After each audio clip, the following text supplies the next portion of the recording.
મહેમાનો, ગ્રામજનો, ગુરુજનો અને મારા પ્યારા વિદ્યાર્થી મિત્રો, આપ સૌને મારા નમસ્કાર। મારું નામ જાદવ જૈના જગદીશભાઈ છે। હું ધોરણ 8 માં અભ્યાસ કરું છું। આજે હું આપ સૌને મારા ભારત વિશે જણાવીશ। જનની અને જન્મભૂમિ શ્રી સ્વર્ગાત, અર્થાત જનની અને જન્મભૂમિ એ સ્વર્ગ કરતા પણ ચડિયાતા છે। વતનનું જતન કરવું એ આપણી પહેલી ફરજ છે। શિવાજી મહારાજે પોતાના પુત્રના લગ્ન છોડીને પણ શ્રીગઢને આક્રમણથી બચાવ્યું હતું ને કહ્યું હતું કે પહેલે દેશ ફિર ઘર, પહેલે મેરા દેશ ફિર ઘર। આ નાનકડા વાક્યમાં પણ હું મારી ગજ અનુભવું છું। જેવી જ રીતે આપણને આપણી જનતા માટે પ્રેમ હોય તેમ આપણી જન્મભૂમિ માટે પ્રેમ હોય તે એક સ્વાભાવિક જ છે। આઝાદીની લડાઈ વખતે આપણા દેશના અસંખ્ય બાંધવોએ પોતાનું તન, મન અને ધનનું બલિદાન આપીમાં ભૂમિની રક્ષા કરી હતી। વિદ્યાર્થીઓએ વિદ્યા અભ્યાસ છોડીને લડાઈમાં સાથ આપ્યો હતો। ઉદ્યોગપતિઓએ પોતાના ધનનું સમર્પિત કર્યું હતું। સર્વ નેતાઓએ પોતાને દેશ સેવામાં સમર્પિત કર્યા હતા।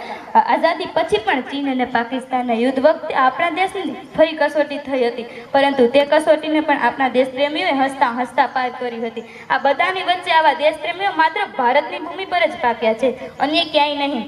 એટલે કહેવાનું મને થાય, આ દેશની ધરતી પર એવા હતા નરભંગા, આ દેશની ધરતી પર એવા હતા નરભંગા, જેના લીધે ભારતમાં લહેરાય છે તિરંગા, જેના લીધે ભારતમાં લહેરાય છે તિરંગા।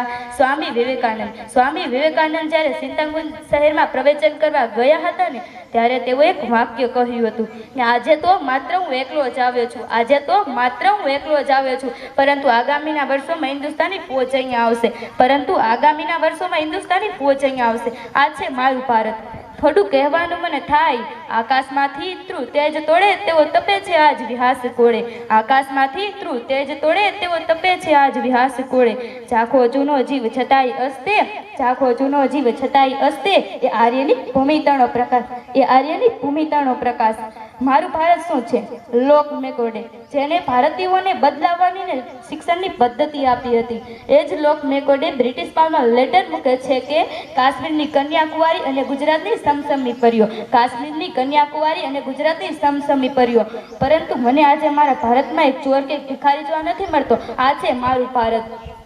જ્યારે સમગ્ર વિશ્વના લોકો નાલંદા, તક્ષશિલાથી લોકો અહીંયા વિદ્યા અભ્યાસ કરવા આવતા હતા। આ છે મારું ભારત। જ્યારે એક સમયસર બ્રિટિશરો કપડાં પહેરવા નહોતા જાણતા ને ત્યારે આપણા અહીંયા ધાગાનું મલમલ અને પાટણના પટોળા બનતા હતા। આ છે મારું ભારત। જે લોકો હજી સુધી ભારતને નથી જાણી શકે ને એ લોકો ભારત માટે વધારે દુઃખી છે। જે લોકો હજી સુધી ભારતના વારસા ઇતિહાસને નથી જાણી શકે ને એ લોકો ભારત માટે ઈદા કરે છે, પણ આપણે તો શું, આપણું ભારત શ્રેષ્ઠ છે। કોઈક દિવસ કાશની મનમાં ઉજાગર થાય જ કે હું એક ભારતીય છું। કોઈએ સરસ કહ્યું છે કે દરેક નામાં એક ગજબની શક્તિ રહેલી હોય છે। સ્કૂટરમાં સ્કૂલ્સ હોય એટલે સ્કૂટર નથી ચાલતું, તેની સેલ્ફને ઇગ્નાઇટ કરવી પડે છે। માત્ર ગેસથી રોટલી નથી બનતી, પરંતુ પ્રગટેલાને પ્રજ્વલિત કરેલા ગેસથી રોટલી બને છે। એવી જ રીતે આપણા ભારતના સૈનિકોથી લઈ સામાન્ય નાગરિક સુધી પ્રગટેલાને પ્રજ્વલિત કરેલા દેશપ્રેમના ગુણો લક્ષેલા બધા જ કાર્યો કરે છે। મને મારા ભારત વિશે શબ્દો કહેવા ઓછા પડે છે, પરંતુ જો દરેક દેશપ્રેમની ભાષામાં કહું ને તો અમને નાખો જિંદગીની આગમાં, આગને પણ ફેરવીશું બાગમાં, અમને નાખો જિંદગીની આગમાં, આગને પણ ફેરવીશું બાગમાં। સર કરીશું હર તમન્ના, મોતને પણ આવવા દો લાગમાં, સર કરીશું હર તમન્ના, મોતને પણ આવવા દો લાગમાં। અંતે હું એટલું જ કહીશ કે સિર્ફ રોશી કી તમન્ના હૈ અબ હમારે દિલ में, सिर्फ रोशी की तमन्ना है अब हमारे दिल में, देखना है जोर कितना है बाजू के दिल में, देखना है जोर कितना बाजू के दिल में। वंदे मातरम। जय हिंद।